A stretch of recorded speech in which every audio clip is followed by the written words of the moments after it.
नमस्कार, आप देख रहे हैं शाहबाद टाइम्स लाइव। और अभी हम रामगढ़ में हैं। हालांकि रामगढ़ में रामगढ़ अपितु क्या क्या बिहार में राजनीति का जो है पारा पूरी तरह से अपने खुमार पर धीरे धीरे बढ़ना शुरू हो गया है। और जो भी पार्टियां हैं अपने स्तर से कार्यकर्ताओं के साथ मैदान में उतर चुकी है और वोटरों को किस तरीके से मोटिवेट करना है, क्या क्या मुद्दे हैं, उन सारी चीज़ों को लेकर के लोगों के बीच पहुंच रहे हैं। इस दौरान हम पहुंचे हैं रामगढ़ विधानसभा में और यहाँ पे हमारे साथ हैं कृष्ण प्रताप सिंह, जो कि जनसुराज से हैं, जनसुराज के संस्थापक सदस्य हैं। और विगत हालांकि मुख्य राजनीति में तो नहीं रहे हैं ये कभी भी, लेकिन समाज सेवा से बहुत पहले से जुड़े हुए हैं।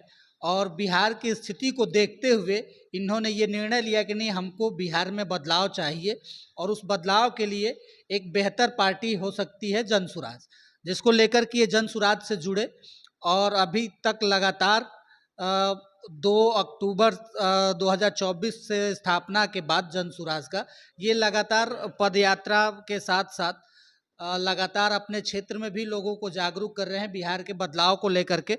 तो हम आपको कृष्ण प्रताप सिंह से सीधे रूबरू कराते हैं और जानते हैं कि क्या स्थिति है जनसुराज की और यहाँ के लोगों के अंदर जनसुराज को लेकर के क्या बातें हैं। कृष्ण प्रताप सिंह जी, आपका शाहबाद टाइम्स में स्वागत है। आपका भी धन्यवाद। आप शुरू से राजनीति में नहीं रहे, हम बहुत पहले से जानते हैं। आप समाज सेवा से रहे हैं, व्यवसायी रहे हैं, तो फिर क्या आवश्यकता हुई कि आप राजनीति में आए?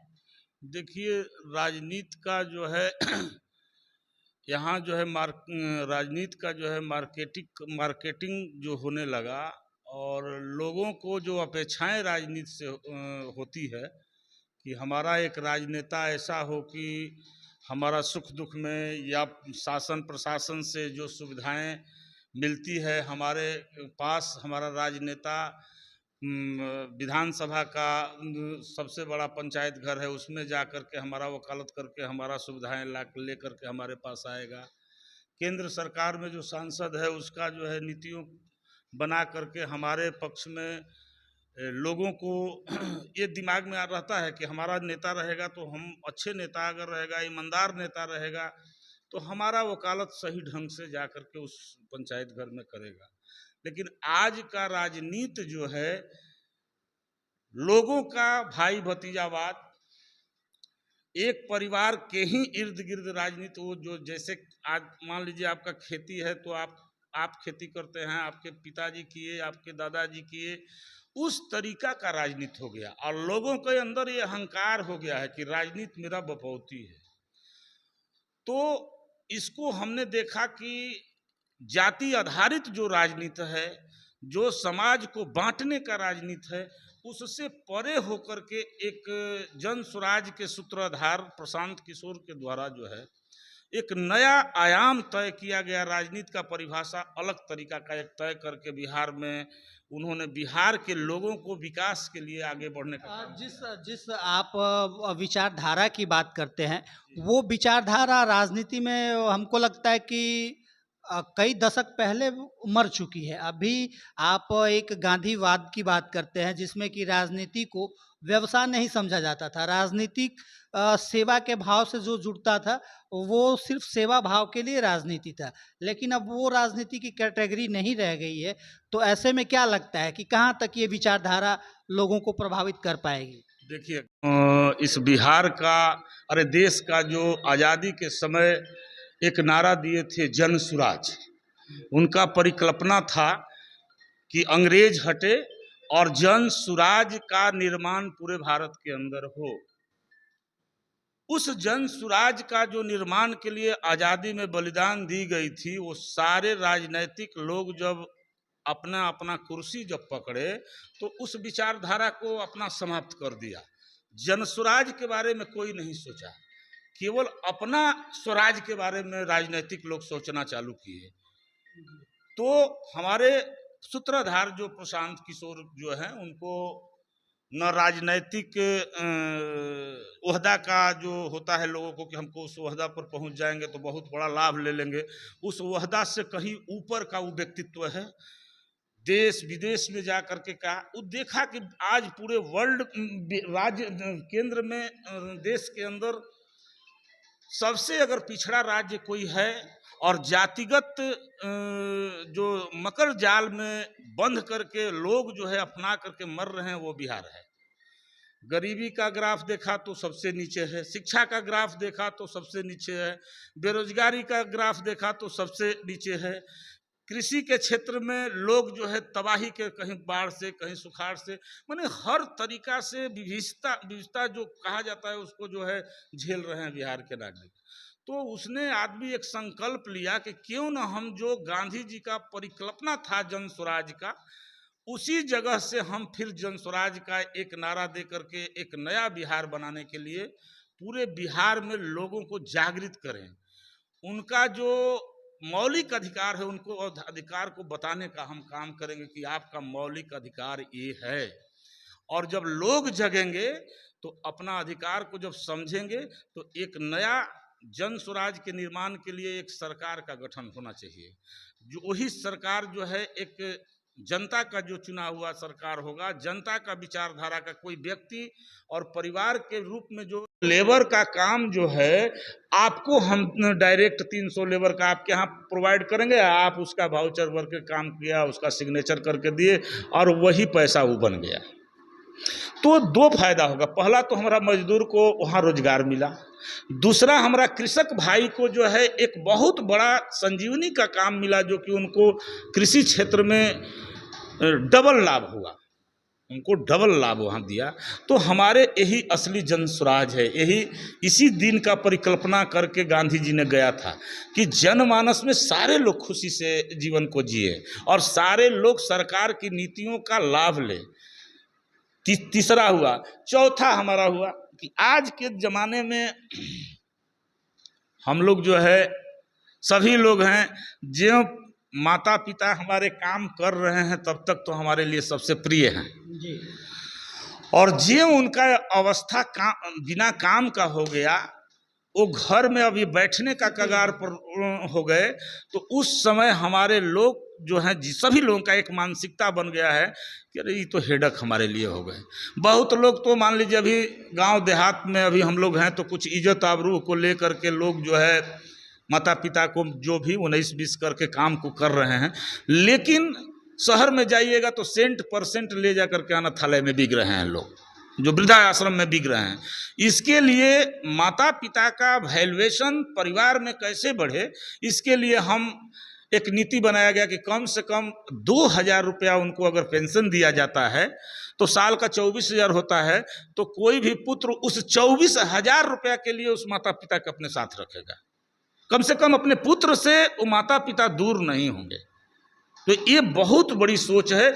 इसके लिए हम लोग जो है कहाँ से बजट प्राप्त होगा उसका भी प्रावधान किया गया है कि जो बजट को पानी के तरह बहाया जाता है, शिक्षा पर उसी पानी के तरह लुटा रहा है जो बजट, उस बजट से इसमें खर्च किया जाएगा। इसके बाद मान लीजिए कि शिक्षा पर जो बचा पैसा उसको शिक्षा पर खर्च करके उसको पूरे राज्य का बजट पर कोई असर नहीं पड़ने जा रहा है।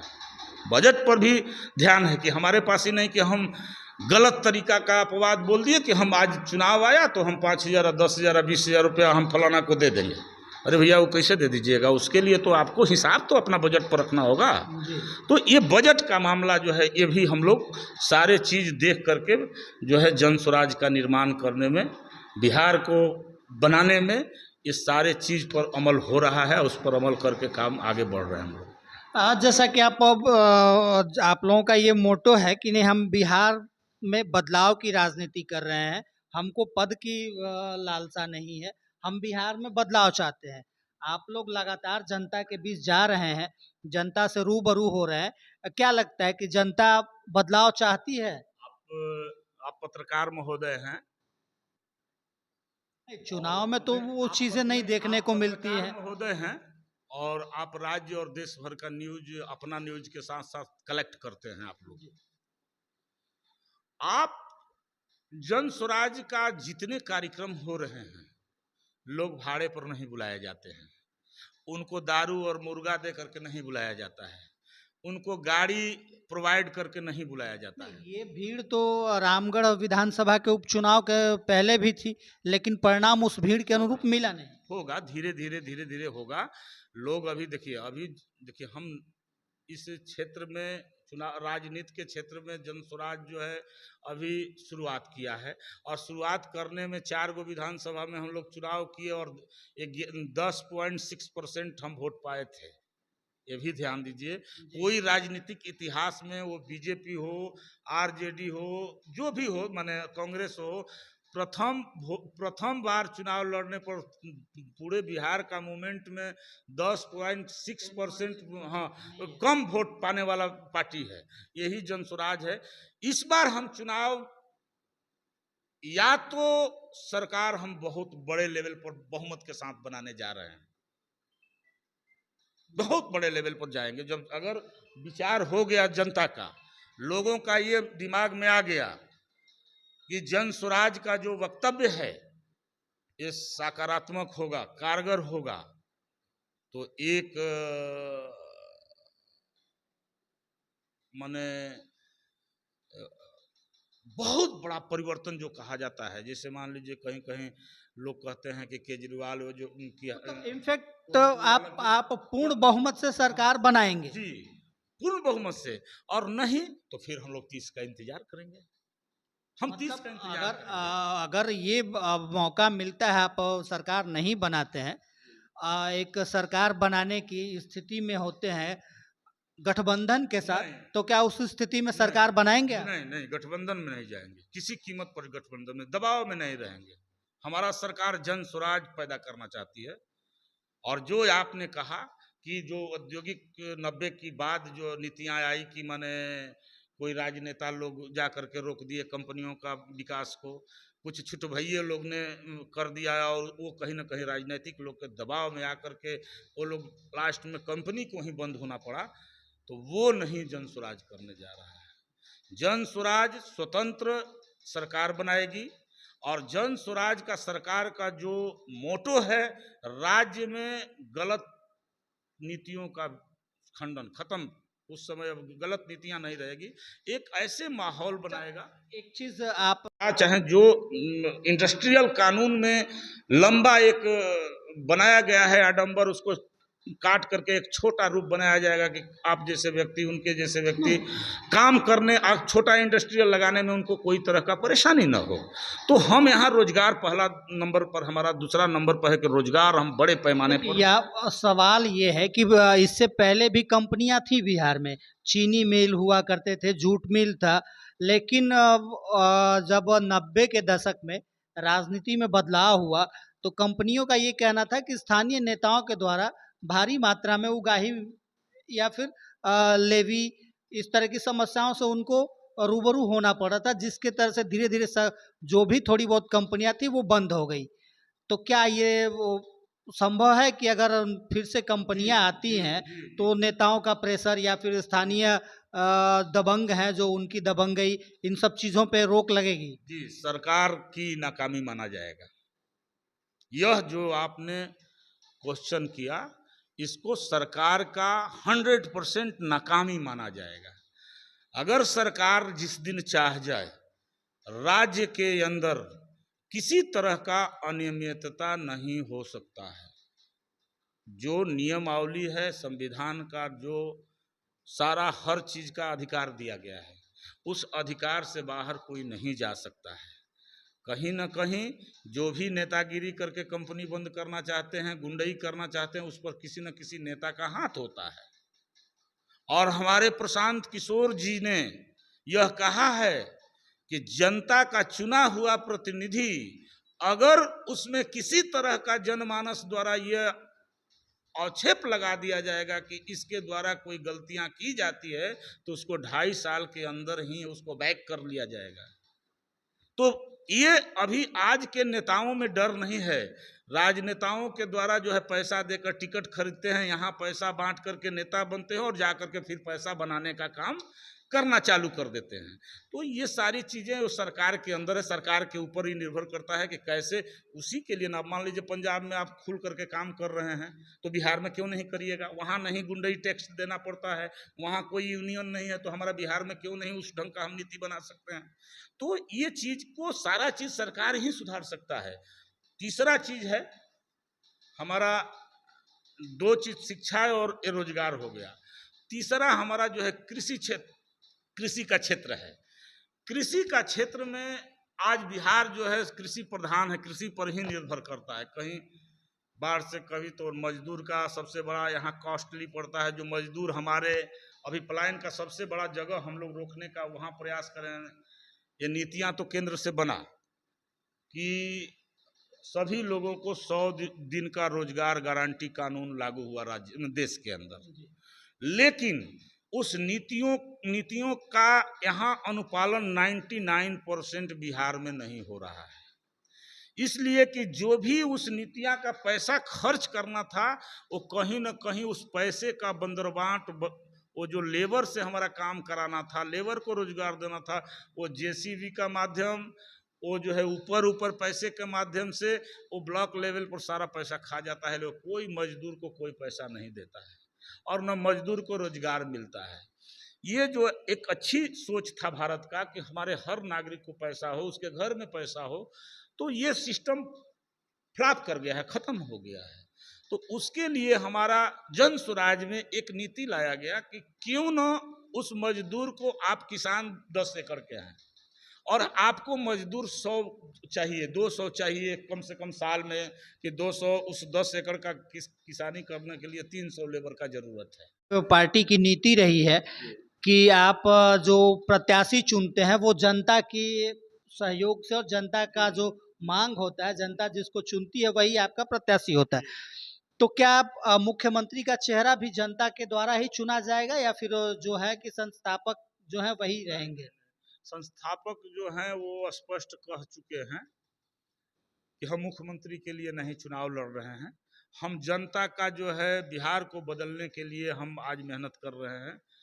और जनता से चुने हुए प्रतिनिधि जो आएंगे हमारे, उसमें जो अच्छे माने नेतृत्व करता होंगे, सभी लोगों का विचार, जो एक जो प्रणाली है, चुनाव प्रणाली होता है, उसी प्रणाली के तहत होगा। उससे बाहर हम लोग नहीं जाएंगे, उसी प्रणाली में ही होगा। ये नहीं कि माने जनता का चुना हुआ व्यक्तित्व है और उस एक बाइक किसी तीसरे को ले आकर बैठा दिया गया, ऐसा नहीं होगा। बिल्कुल, आपने देखा कि कृष्ण प्रताप सिंह जी थे और इन्होंने स्पष्ट अपने जो जनसुराज की नीतियां हैं, जनसुराज और नीति है उसमें समझ लीजिएगा। जी जी, 4 ही बात हमारा जो मेमोरेंडम है उसमें 4-5 है।